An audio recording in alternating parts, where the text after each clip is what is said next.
Hello friends, welcome to ICT classes. Friends, आज हम आपके लिए लेकर के आए बहुत ही इम्पोर्टेंट टॉपिक है ये आरआरबी एनटीपीसी का। इसमें हम 1000 क्वेश्चंस का ये सीरीज है। इसमें जितने भी क्वेश्चंस ऑलरेडी पूछे हुए हैं उसमें से जो इम्पोर्टेंट क्वेश्चंस बन सकते हैं 1000 क्वेश्चन जो बार बार पूछे जाते हैं उसी का मैंने कलेक्शन लेकर के आए हैं। तो ये वीडियो पार्ट 1 है। अगर आपको इसका पीडीएफ चाहिए तो डिस्क्रिप्शन में लिंक मिल जाएगा, वहां से आप इसको डाउनलोड जा करके कर सकते हैं। तो चलिए हम लोग वीडियो को स्टार्ट करते हैं। आज का फर्स्ट क्वेश्चन है, किसने एटम बम का आविष्कार किया था? तो एटम बम का आविष्कार किसने किया था? ऑप्शन नंबर ए से हो जाएगा। किसने किया था? जे रॉबर्ट ओपेनहेमर ने। ठीक है, तो हम लोग एटम बम के बारे में थोड़ा सा जान लेते हैं। एटम बम जो है इसका प्रयोग केवल एक बार किया गया है। किसने किया था? अमेरिका ने। किस देश पे किया था? तो जापान पे किया था। ठीक है, कब किया था? तो जब वर्ल्ड वॉर 2 हो रहा था उस समय। कब? 1945 में, 1945 ईस्वी में जापान के 2 शहर में गिराया गया था। कहाँ पे? एक नागासाकी में और एक हिरोशिमा में। तो ये चीज आप याद रखिएगा। ठीक है, और ये जो सैमुअल कोल्ट हैं इन्होंने किसका आविष्कार किया था? तो इन्होंने रिवॉल्वर का आविष्कार किया था। ठीक है, और ये जो जॉन ब्राउनिंग है इन्होंने किसका आविष्कार किया था? तो इन्होंने आपका स्वतः संचलित फाइटर बंदूक का आविष्कार किया था। किसने? जॉन ब्राउनिंग ने। ठीक है, तो चलिए हम लोग नेक्स्ट क्वेश्चंस को डिस्कस करते हैं। नेक्स्ट क्वेश्चन से, वयस्क शिक्षा संगठन मीन्स अडल्ट एजुकेशन ऑर्गेनाइजेशन ज्ञान प्रसार मंडली की शुरुआत किसने की थी? तो यहाँ पे आपका ऑप्शन नंबर ए से हो जाएगा। किसने? दादा भाई नौरोजी ने। तो दादा भाई नौरोजी से रिलेटेड हम लोग थोड़ा सा फैक्ट जान लेते हैं।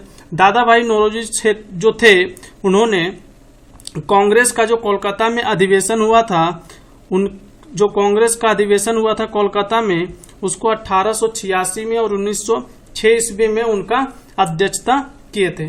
ठीक है, और ये जो गोपाल कृष्ण गोखले हैं इन्होंने भी एक भारतीय सेवन संघ की स्थापना किया था। कब किए थे? 1905 ईस्वी में। ठीक है, और गोपाल कृष्ण गोखले को गांधी जी अपना राजनीतिक गुरु भी मानते हैं। तो चलिए हम लोग नेक्स्ट क्वेश्चन देखते हैं। नेक्स्ट क्वेश्चन है, इलाहाबाद का पुराना नाम क्या है? तो यहाँ पे आपका ऑप्शन नंबर से हो जाएगा बी। क्या है? प्रयागराज। ठीक है, और जो यहाँ पे ऑप्शन नंबर ए जो है पुरुषपुर होगा, वो पुरुषपुरा नहीं होगा। पुरुषपुर का पुराना नाम क्या है? तो वो है पेशावर। ठीक है, और तक्षशिला क्या है? तो तक्षशिला एक विद्यालय है, महाविद्यालय या विश्वविद्यालय बोलिए आप, जो पूरे विश्व में प्रथम इसको माना जाता है। ठीक है, और इलाहाबाद से रिलेटेड हम लोग थोड़ा सा फैक्ट जान लेते हैं। जो कुंभ मेला लगता है वो कहाँ पे लगता है? इलाहाबाद में ही लगता है। ठीक है, और इलाहाबाद को तीर्थ राज के नाम से भी जाना जाता है। तो ये भी चीज आप याद रखिएगा। चलिए हम लोग नेक्स्ट क्वेश्चन देखते हैं। सूर्य का प्रमुख तत्व क्या है? तो यहाँ पे आपका ऑप्शन नंबर कौन सा सही हो जाएगा? सी। हाइड्रोजन जो है वो सूर्य का प्रमुख तत्व है। ठीक है, चलिए हम लोग नेक्स्ट क्वेश्चन देखते हैं। विदेशों में रहने वाले भारतीयों के संबंध में असंगत विकल्प। तो यहाँ पे आपका ऑप्शन नंबर बी सही हो जाएगा। क्यों? ये जो है एफसीआई का फुल फॉर्म क्या होता है? Food corporation of India. ठीक है, हम सारे का आपको फुल फॉर्म बता देते हैं पहले। ओसीआई का फुल फॉर्म होता है ओवरसी सिटीजनशिप ऑफ इंडिया। ठीक है, और एनआरआई का फुल फॉर्म होता है non residence of India. POI का जो फुल फॉर्म होता है वो होता है पर्सन ऑफ इंडियन ओरिजिन। ठीक है, इतना चीज आपको याद रखना। अब हम लोग एफसीआई से रिलेटेड थोड़ा सा एक्स्ट्रा फैक्ट जान लेते हैं। एफसीआई है क्या? तो ये जो है ये क्या करता है? ये खाद को संग्रह करता है और वितरण भी करता है। ठीक है, इसका स्थापना कब हुआ था? 1965 ईस्वी में। और इसका एक और सबसे अच्छा वर्क ये है कि ये बफर स्टॉक रखता है। बफर स्टॉक क्या होता है? तो बफर स्टॉक मीन्स जब इमरजेंसी आता है उस समय वो बफर स्टॉक जो फूड है उसको यूज में लाया जाता है। ठीक है, अभी जैसे कोरोना वायरस चल रहा है, इस समय इन केस कि अगर जो फार्मर है वो अगर फूड को प्रोड्यूस नहीं कर पाते हैं कोई कारणवश, तो उस समय जो बफर स्टॉक में है इंडिया के पास फूड, उसको क्या किया जाएगा, यूज किया जाएगा। इंडिया के पास भी इतना बफर स्टॉक है कि वो पूरे इंडियन सिटीजन को 2 साल तक आराम से खिलाया जा सकता है। ठीक है, तो और एक चीज आप यहाँ पे माइंड रखिएगा कि OCI और आपका OCI और OIC में थोड़ा सा कंफ्यूज नहीं होइएगा। ठीक है, जो आपका OIC है वो क्या है, ऑर्गेनाइजेशन ऑफ इस्लामिक कॉरपोरेशन, तो वो आप याद रखिएगा, और ये जो है OCI इसको आप याद रखिएगा, कंफ्यूजन नहीं होइएगा। ठीक है, नेक्स्ट क्वेश्चन से लेजर के प्रयोग से की जाने वाली 3D इमेजिंग प्रक्रिया क्या कहलाती है। ठीक है, क्या नहीं होगा, क्या होगा, क्या कहलाती है, तो ये क्या कहलाती है, होलोग्राम। ठीक है, ऑप्शन नंबर ये आपका यहाँ पे सेव हो जाएगा। इससे रिलेटेड और 2 वर्ड है जो सेम इससे मिलता जुलता है, कभी कभी कंफ्यूजन हो जाता है, तो उस चीज को हम आपको बता रहे हैं। एक होता है हेरोलॉजी। होरोलॉजी क्या है, तो ये क्या करता है, समय को मापता है, उसको हम लोग क्या कहते हैं, होरोलॉजी। और एक और है हेलियोथेरेपी। हेलियोथेरेपी क्या होता है, जो सन का लाइट होता है या फिर उसी टाइप का लाइट को हम लोग बनाया हुआ आर्टिफिशियल लाइट या सनलाइट, जिसको हम लोग ट्रीटमेंट में यूज करते हैं, उसको हम लोग क्या बोलते हैं, हेलियोथेरेपी।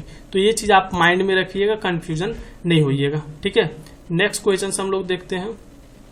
नेक्स्ट क्वेश्चन है कि टकाई। टकाई मीन्स क्या होता है, सोल्डिंग। सोल्डिंग के लिए हम लोग किसका यूज करते हैं, तो यहाँ पे आपका ऑप्शन नंबर कौन सा सही हो जाएगा, बी, सीसा और टीन। ठीक है, अब हम लोग इससे रिलेटेड आपको थोड़ा सा और फैक्ट बता देते हैं कि किस किस चीज को मिलाने से क्या क्या बनता है। सबसे फर्स्ट आप याद रखिए कॉपर और टीन। ठीक है, कॉपर और टीन को मिलाने से क्या बनता है, कांसा बनता है, फर्स्ट। सेकेंड, कॉपर और एल्युमिनियम को मिलाने से क्या बनता है, रोल्ड गोल्ड। रोल्ड गोल्ड क्या है, जिसका श्रृंगार का बहुत सारा प्रोडक्ट बनता है। थर्ड आपका है क्या चीज, कॉपर और जिंक। कॉपर जिंक को मिलाने से क्या बनता है, पीतल बनता है। और फोर्थ क्या है, कॉपर और जिंक में अगर हम लोग निकेल मिला दें तो क्या बनता है, जर्मन सिल्वर। ठीक है, तो ये आप 4 चीज याद रखें। ठीक है, नेक्स्ट क्वेश्चन, धरती के प्राकृतिक उपग्रह कितने हैं, तो वो कितने हैं, यहाँ पे आपका ऑप्शन नंबर डी से हो जाएगा, कितने हैं, 1।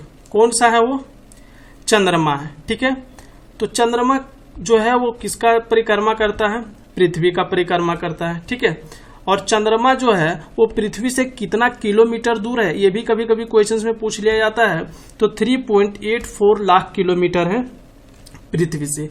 और एक क्वेश्चन और यहाँ पे राइज हो जाता है कि चंद्रमा पर जो वायुमंडल है वो पृथ्वी से 1/6 है। ठीक है, मीन्स यहाँ जितना है उससे वहाँ 6 गुना कम है। ठीक है, तो इसका क्या मीनिंग होता है, इसका मीनिंग ये होता है कि अगर कोई भी ऑब्जेक्ट है या कोई भी वस्तु है जिसका पृथ्वी पर अगर वजन 6 kg होगा, तो उसी वस्तु को अगर हम लोग चंद्रमा पे ले जाएंगे तो वहां पे उसका जो वस्तु होगा, वेट होगा, वो कितना हो जाएगा, 1 kg। ठीक है, जो यहाँ 6 kg होगा वहां उसका वेट कितना होगा, 1 kg। ठीक है, और चंद्रमा पे अपना प्रकाश नहीं होता है, चंद्रमा का अपना प्रकाश नहीं होता है, वो किसके प्रकाश से चमकता है, तो सूर्य के प्रकाश से चंद्रमा चमकता है। चलिए हम लोग नेक्स्ट क्वेश्चन देखते हैं। अगर आपको वीडियो अच्छा लग रहा है तो प्लीज अभी तुरंत वीडियो को लाइक करें, और लास्ट में हम सारे क्वेश्चंस को एक बार आपको रिवीजन भी करवाएंगे। ठीक है, और आपके लिए लास्ट में एक क्वेश्चंस भी होगा जिसका आंसर आपको कमेंट बॉक्स में कमेंट करना। चलिए हम लोग क्वेश्चन देखते हैं। संसद के 2 सत्रों के बीच अधिकतम अंतराल कितना हो सकता है, यहाँ पे आपका ऑप्शन नंबर बी सही हो जाएगा, कितना हो सकता है, 6 महीने। अब यहाँ बात हुआ है संसद का, तो हम लोग थोड़ा सा संसद के बारे में जान लेते हैं। संसद जो है वो 3 पोर्शन मिल करके बनता है। कौन कौन, राज्यसभा, लोकसभा और राष्ट्रपति। तो हम लोग पहले राज्यसभा के बारे में बात कर लेते हैं। राज्यसभा में जो टोटल सीटें हैं वो कितना है, 245। ठीक है, 245 में से 233 का इलेक्शन होता है, और जो 12 मेंबर होते हैं उनका जो सिलेक्शन है वो कौन करते हैं, राष्ट्रपति करते हैं। ठीक है, और अभी प्रेजेंट टाइम पे जो राज्यसभा का जो चेयरमैन है वो कौन है, वेंकैया नायडू, जो हमारे उपराष्ट्रपति जी हैं। ठीक है, अब हम लोग लोकसभा के बारे में बात करते हैं। लोकसभा में टोटल जो सीटें होते हैं अधिकतम वो 552 है। उसमें से अभी जो प्रेजेंट टाइम में है वो कितना है 545। 545 में से 543 का इलेक्शन होता है। यहाँ भी जो है वो 2 मेंबर को राष्ट्रपति मनोनीत करते हैं, ठीक है। और हमारे जो राष्ट्रपति जी हैं वो कौन है अभी, रामनाथ कोविंद। तो चलिए हम लोग नेक्स्ट क्वेश्चन देखते हैं। नागालैंड की राष्ट्रीय भाषा क्या है? तो नागालैंड की राष्ट्रीय भाषा क्या है? इंग्लिश मीन्स अंग्रेजी, ठीक है। हमारे जितने भी स्टेट हैं उसमें से केवल नागालैंड ही एक ऐसा स्टेट है जिसका राष्ट्रीय भाषा क्या है? इंग्लिश। और ये जो डोंगरी है, ये डोंगरी राजस्थान में एक डोंगर नामक समूह है, ठीक है, उसी का ये भाषा है। ये 8वीं अनुसूची में शामिल भी है, ठीक है। और जो बोडो है ये भी लैंग्वेज 8वीं अनुसूची में शामिल है। तो ये आप माइंड पे रख सकते हैं। कभी कभी इस टाइप का भी क्वेश्चंस पूछ लिया जाता है कि ये लैंग्वेज 8वीं सूची में है, या फिर 4 लैंग्वेज आपको दे दिया जाएगा, इसमें बोल दिया जाएगा कि कौन सा जो है वो 8वीं सूची में नहीं है या फिर है, ठीक है। तो ये चीज आप माइंड में रखिएगा। नेक्स्ट क्वेश्चन हम लोग देखते हैं। संसद के वर्तमान सत्र के निष्कासन को क्या कहते हैं, ठीक है। तो वर्तमान सत्र को निष्कासन को क्या कहते हैं? यहाँ पे आपको ऑप्शन नंबर सी से है, किस क्या कहते हैं? स्थगन। तो स्थगन करता कौन है? तो स्थगन हमारे जो स्पीकर होते हैं या जिसको हम लोग सभापति बोलते हैं वही इसको स्थगन करते हैं, ठीक है। एक सेकेंड जो है यहाँ पे कि 17 तो 17 जो है वो या फिर उसी को हम लोग विघटन बोलते हैं, वो कौन करते हैं? वो हमारे राष्ट्रपति जी करते हैं, ठीक है। और एक यहाँ पे है कटौती प्रस्ताव। कटौती प्रस्ताव कब आता है ये चीज हम लोग डिस्कस कर लेते हैं। देखिए, जब अगर बजट पेश होता है, ठीक है, बजट पेश होता है, अगर उस बजट में कुछ कमी करना है या फिर उसको कोई पास नहीं कर रहा है, उस पे किसी को मीन्स उसको स्वीकार नहीं कर रहा है, तो उस समय जो है वो कटौती प्रस्ताव को लाया जाता है, ठीक है। एक यहाँ पे एक टर्म हम आपको और बता देते हैं जो बहुत ही इंपॉर्टेंट टर्म है, अविश्वास प्रस्ताव। अविश्वास प्रस्ताव जो है वो कब लाया जाता है? देखिए, जो प्रेजेंट टाइम पे प्रधानमंत्री होते हैं, ठीक है, उनपे जितने भी संसद हैं जो उनको सपोर्ट किए हैं तभी तो उनका गवर्नमेंट चल रहा है। अगर वो संसद का जो मेंबर है अगर उनको उस पर विश्वास नहीं रह जाएगा तो वो लोग एक अविश्वास प्रस्ताव को लाएंगे, ठीक है। और अगर वो अविश्वास प्रस्ताव पास हो जाता है तो जो प्रधानमंत्री है वो अपने पद को छोड़ देंगे। और जैसे ही प्रधानमंत्री अपने पद को छोड़ेंगे तो जितने भी मिनिस्टर हैं, railway minister, education minister, health minister, home minister, ये सारे मिनिस्टर अपने पद पे बने हुए नहीं रहेंगे, ठीक है। ये भी चीज आप माइंड में रखें। तो हम लोग ये देख लेते कि सबसे फर्स्ट जो है अविश्वास प्रस्ताव कब आया था और किसके विरुद्ध आया था। तो किसके विरुद्ध आया था? पंडित जवाहरलाल नेहरू के विरुद्ध में आया था, ठीक है। बट ये जो है उस समय पारित नहीं हो पाया था, ठीक है। ये चीज आप माइंड में रखें। चलिए हम लोग नेक्स्ट क्वेश्चन देखते हैं। आज का नेक्स्ट क्वेश्चन है कि अपराधी को पहचानने के लिए फोरेंसिक विभाग निम्नलिखित में से किन तकनीक का प्रयोग करते हैं? तो यहाँ पे आपका ऑप्शन नंबर सी से हो जाएगा, किसका? डीएनए फिंगर प्रिंटिंग का प्रयोग करते हैं, ठीक है। यहाँ पे एक चीज आप और माइंड पे रख सकते हैं कि डीएनए जो होता है उसमें 4 क्षार होते हैं। क्षार मीन जिसको हम लोग क्या बोलते हैं? बेस। कौन कौन होते हैं वो नाम आप थोड़ा सा ध्यान से सुनिएगा। फर्स्ट होता है एडिनिन, दूसरा होता है गुआनिन, तीसरा होता है थाइमिन और चौथा जो होता है साइटोनिन। ये चीज आप याद रख सकते हैं। और एक कि डीएनए जो है, डीएनए का फिंगरप्रिंट की जांच जो है वो भारत में उसका केंद्र कहाँ पे है? तो कहाँ पे है? हैदराबाद में है, ठीक है। ये भी चीज आप याद रख सकते हैं। आज का हम लोग नेक्स्ट क्वेश्चन देखते हैं।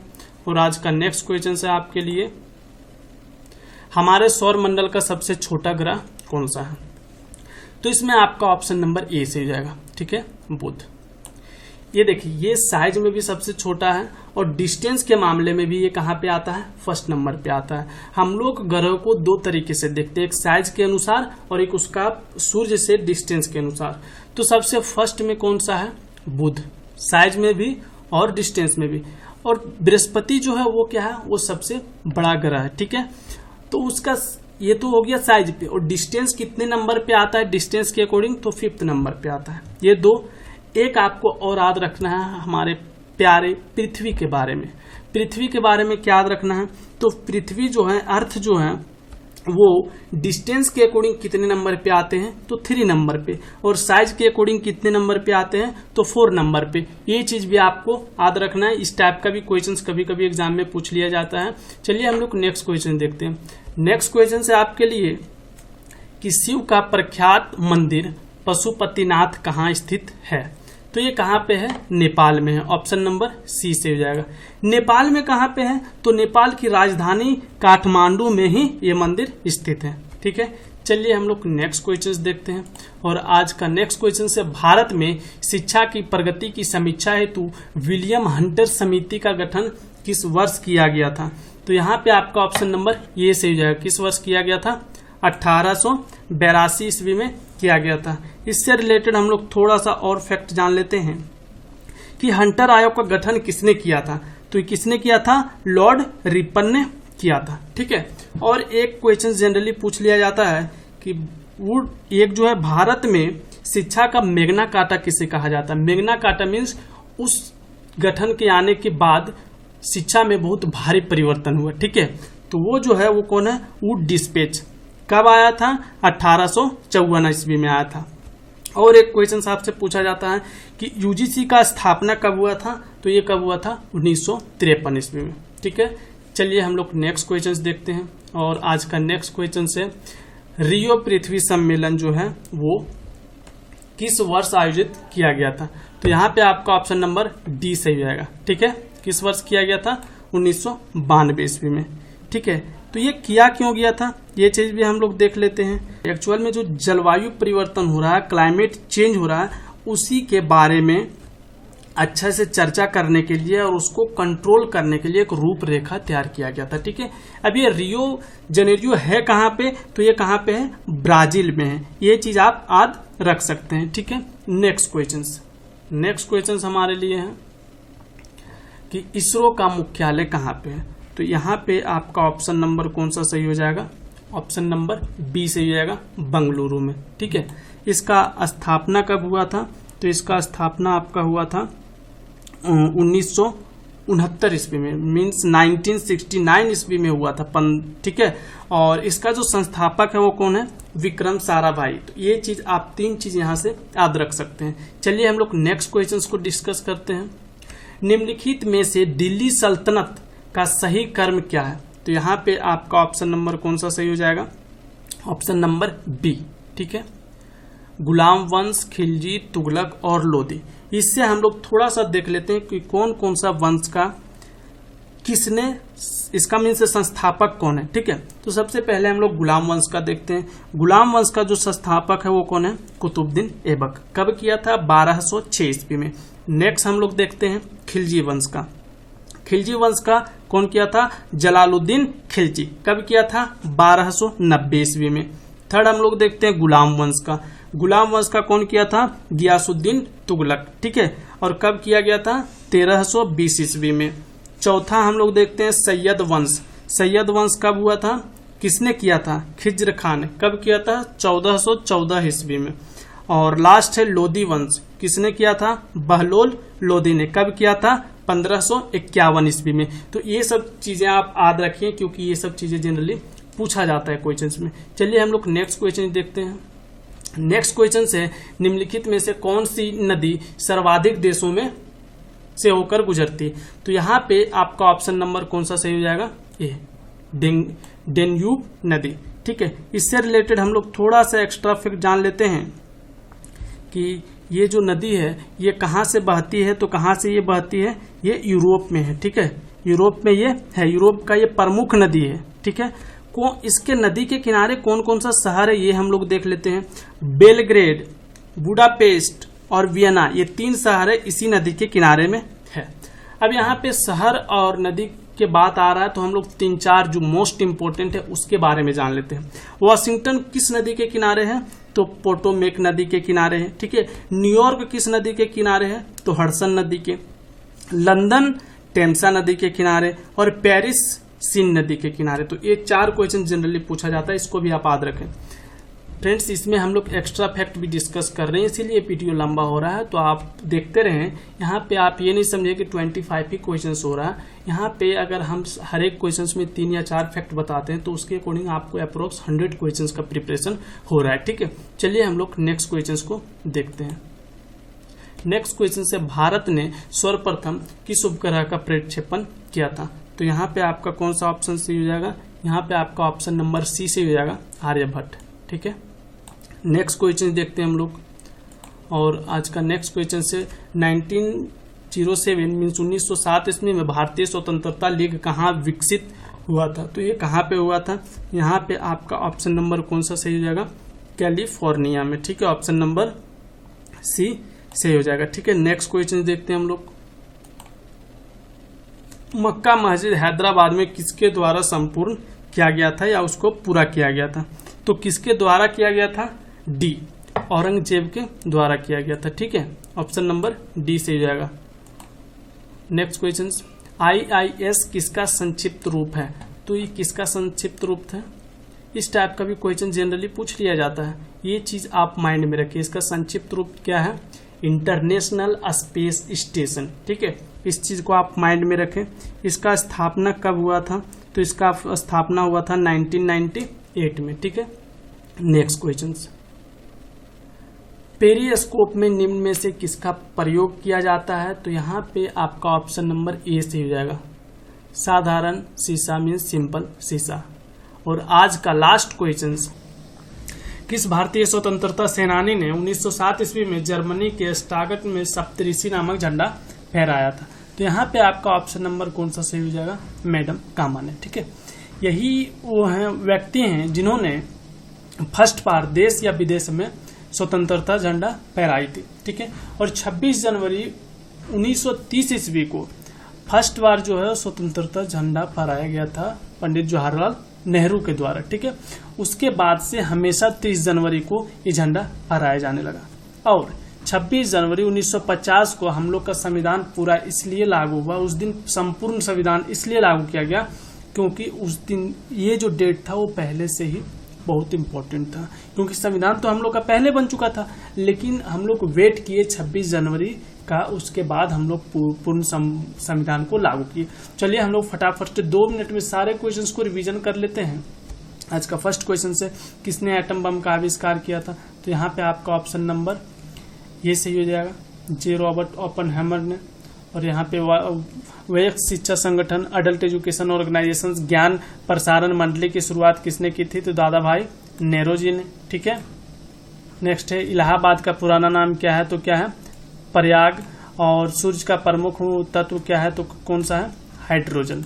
नेक्स्ट, विदेशों में रहने वाले भारतीयों के संबंध में असंगत विकल्प मीन्स जो उससे रिलेटेड नहीं है, तो FCI। और होलोग्राफी क्या है?